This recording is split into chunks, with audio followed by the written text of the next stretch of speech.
most of us, we're getting leads through advertising activities, through promotional activities, through our websites, through business social media, Google AdWords, Yahoo AdWords, Facebook advertising, etc., right? We're trying to direct new buyers to us. Also, we are proactive, trying to find new buyers. So we're joining organizations, chambers of commerce, the different industry associations, going out trying to meet new clients. And therefore, we are all doing a lot of networking. It's a vital part of our job as salespeople to try and meet clients. And it's a great way to do it because you can actually have that first initial rapport building start, generate some interest, and then try and go from there. So on page 2.6 in the manual, we've got some guidelines to think about how we can do that. And it starts there with, it talks about give value to people, even if there's no particular service required for you. What that really means is you've got a service orientation as a salesperson. You may not have anything particular you can help them with, but listen to what they're doing. You might be able to connect them with somebody else you know in your network that could be a client, potential client for them. That's adding value. So your reputation as someone who provides value gets enhanced. That's one way of looking at it, right? And share your unique abilities and knowledge with others. Again, you will have some experiences across industries or sectors or aspects of Japan which you can talk about helping others. They might be looking for accountants, they might be looking for lawyers, they might be looking for some service provider that you may actually, particularly your business, because you cover so many industries, that you would actually have knowledge of.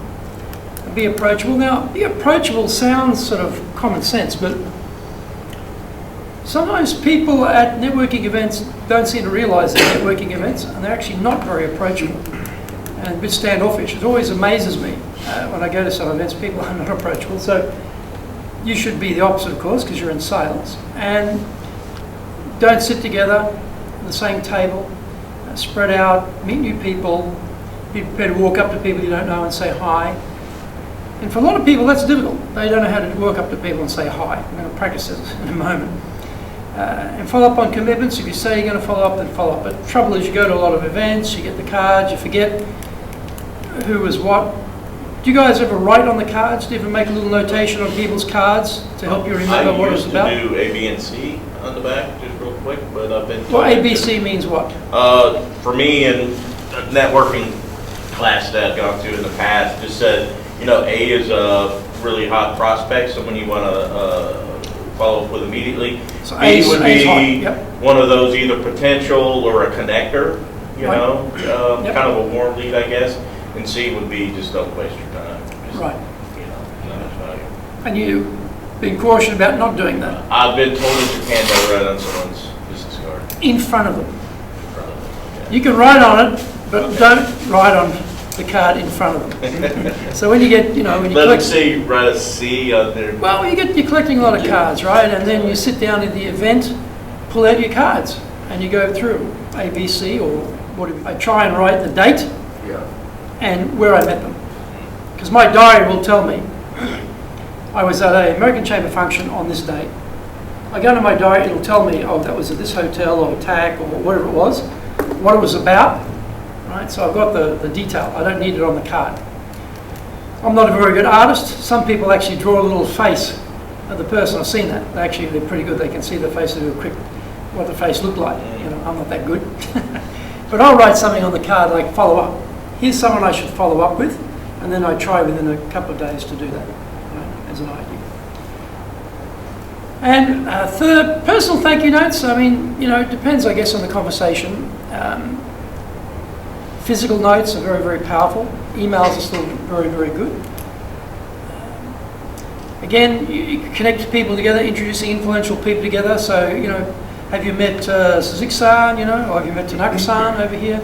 Put people together, you're helping people to build their networks. You're a connector, which is great. Find out beforehand who will be attending. Now, a lot of organizations in this town will not tell you who's at the event. They won't give out the list. They won't give you after the event. They won't give you the list of who attended. Some do, some don't. what I find is good practice is go early. They have everyone's name cards laid out. Everyone is there before they get there to collect them. Be the first there, collect yours, and then see who's at the event. And you will see people in that list that you want to meet. Oh, so-and-so is going to be here, or so-and-so is already a client. I'll make a point of thanking them or seeing them and saying hello, right? Do that every time. Go early, check while all the cards are there, because that's some cases the only way you're going to know who's there. I say show up early. Again, look your best, look professional, of course. Bring lots of business cards. I'm amazed. I turn up these events and people, I forgot my cards. And okay, you can forget your cards. That happens. But I've run out of cards. We're in sales. We can't forget them and we cannot run out of them. If you need emergency supplies, stick them in your pockets. Have your Meishi holder. Right? I've got my Meishi holder here.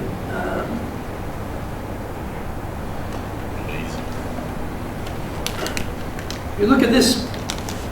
It's a very wide gusset. Right? It holds a lot of business cards for a reason. Right? I want to not run out of my own cards. I want to collect lots of their cards. Now, in our case, we have Japanese language and English language. We don't have a bilingual card. And the reason we don't have a bilingual card is because on the back, we have information about the products and services we sell. So one side is the contact information, the other side is a guide to what we do. Because invariably, people will say to me, oh, Dale Carnegie, what do you guys do? At which point, I just pull the card out and I turn it over and I say, there are the things we do. We teach the top 4 business skills. Leadership, sales, communication, presentation skills. Boom, right there. And I give it to them on that side. I usually don't give them that side. I turn it over and give them that side because that's where all the sales stuff is on. It's part of the card. The Japanese card, again, same thing, but more detail, because Japanese tend to want more detail. Right? Foreigners don't want more detail, want 4 top things, that's good.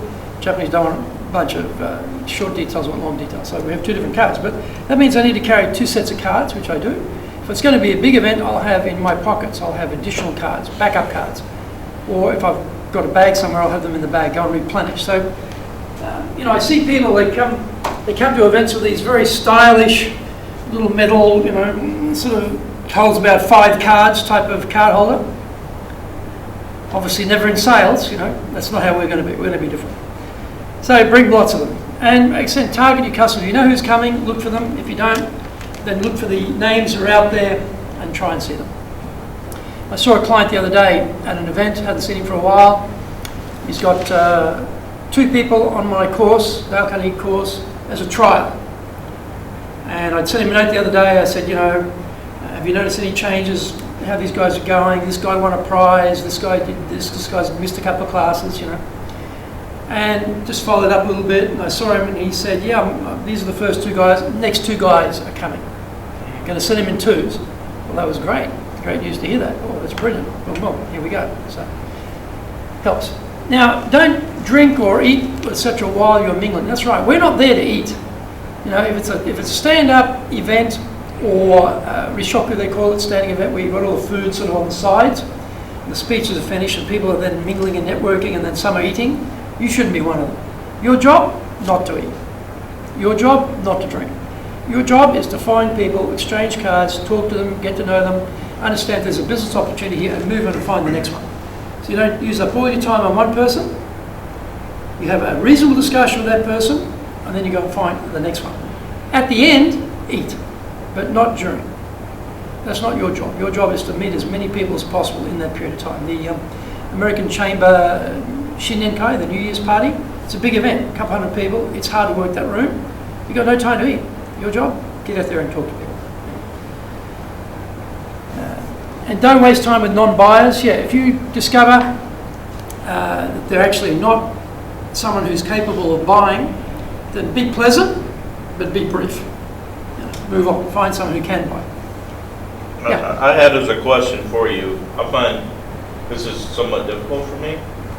To truncate? Yes, sir. How to break out? Yes, sir. How do you guys do it? What do you do for breaking away? For me, I tend to be polite, and I say, hey, this has been great talking to you. Thank you very much. Actually, I want to spend some time and meet a few people I don't know today. So thank you, and I'll I'll see you at the next event. I explain, I'm here, I want to meet other people as well. And nice chatting with you, but I want to meet some other people, so I'm going to move on and meet some other people. No one feels unhappy about that. They know it's a networking event. Right. They expect that's what you're there for. They understand, you want to meet new people, that's good too. So that's how I do it. Polite, but break it off. Now, stand close to the entrance at the start and the end of the event. So that makes, people come into the room, it's good to be at the entrance. Because the entrance is a very discreet, limited area. You will see who comes through the door. So you'll pick them up as they come on into the room. Good way to grab them, because once they get in the room, they tend to spread out. It can be a big room, it's hard to get to people. Get them to the door. And then as the event's winding down, go to the door, and as people file out, you get the ones you missed on the way in or after the event kicked off. It's not a bad piece of advice too. And then spend 2/3 of your time with people you don't know. So people you do know, you greet them, just reignite the relationship, but try and look for the people you've never met and walk up to them. So how do you walk up to people who you don't know? Hold that one there. We'll come to that in case you got an answer, but I'm going to give you my answer. How do you guys do it? How do you front people you don't know? Yeah, and that's right. Often people will form groups, circular groups, and it tends to exclude. They're in a deep conversation or a conversation. In my case, I tend to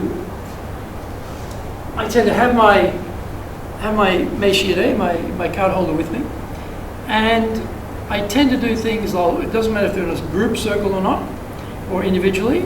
I'll walk up and I'll say, "May I meet you?" And I put out my hand. I say, "May I meet you?" And I put out my hand. It's very hard to say "buzz off," And then as soon as I'm out with the card. So if they're in a group like that, I'll come up beside them and just touch them on the shoulder and get their attention, because they're talking to you, and I touch them on their usually left shoulder, because I'm right-handed, right? Because I'm going to shake hands. Right? If they're there, I'm here. That's easy for me to shake hands. So on the other side, I've got to go across. It's a bit hard to go across like this. So when I touch and say, "Oh, hi, may I meet you?" They've got to turn around to me now. So they've now broken the group because they've got to shake hands with me. You see what I'm saying? I'm making them twist their body. All right, here's a circle. They've got to twist off the circle and face me, because I'm at a perpendicular to them. I'm at 90 degrees to them. Right? I'm like this. They've got to turn to me. So now I've broken them out of the group. I've broken them out of the herd. That's how I do it. I just say, "May I meet you?" And then I work the rest of the group too, immediately as well. I get one, I then can I meet you? Can I do the whole group, fix them all up. If they're at tables, when people sitting at tables are already sitting down, often Japanese will do that. They don't do any networking. They go to the event, they sit down. They get there, they sit down. They don't want to walk around meet people. I go and find them. "Hi, may I meet you?" And "Hi, may I meet you?" And then and I get the guy's card, have a little bit of a chat. Or even if I'm at one table, I know there's my chair. This is something too. At events, if you're going to be in a group, you don't want to work the same table. So we, as a rule, we tend to, at the table, we'll put our business card on either the seat, or usually take the serviette off the table, put it on the chair, put the card right in front, so no one will sit there. It's taken. There's got to be some indication that table's taken, because you will work that whole table. But you work that whole table last. So all these other people who are sitting at these other tables, you head over to their tables and you do the same thing. "Hi, may I meet you?" You're not even sitting with that group. It doesn't matter. "Hi, may I meet you?" You work the whole table. They all think, "Oh, you must be a member of the table," because everyone meets everyone at the table, of course. You're not, but you work the whole table. Then you go and find the next table. You work that whole table. And at the end, you go and work your own table, because you're going to be sitting there, at least you have a conversation with the people. With the others, you'll only have the chance just to exchange business cards. That's it. And you see someone looks interesting, then you'll have a conversation. So there's some of the things, the techniques that I use, I find work quite well. I think we've probably covered up most of the other things that are on the note there. Yeah. I think one thing that's missing on here is try to invite them on either LinkedIn or Facebook. Yep. Tell them that you're going to do that. Right. Yeah. I usually at the event, at the event, you don't want to be talking details. That's not the point. You're not going to get into a sales pitch at the event. You might talk about need, you might talk about we have solutions, but you're not going to go beyond that. What you're looking for is an opportunity to come back later in their office and have a detailed business conversation. That's where you want to go with this, right? So we're going to set that up. And we're going to talk a little bit about the networking interview in a moment. This is on page 3.7.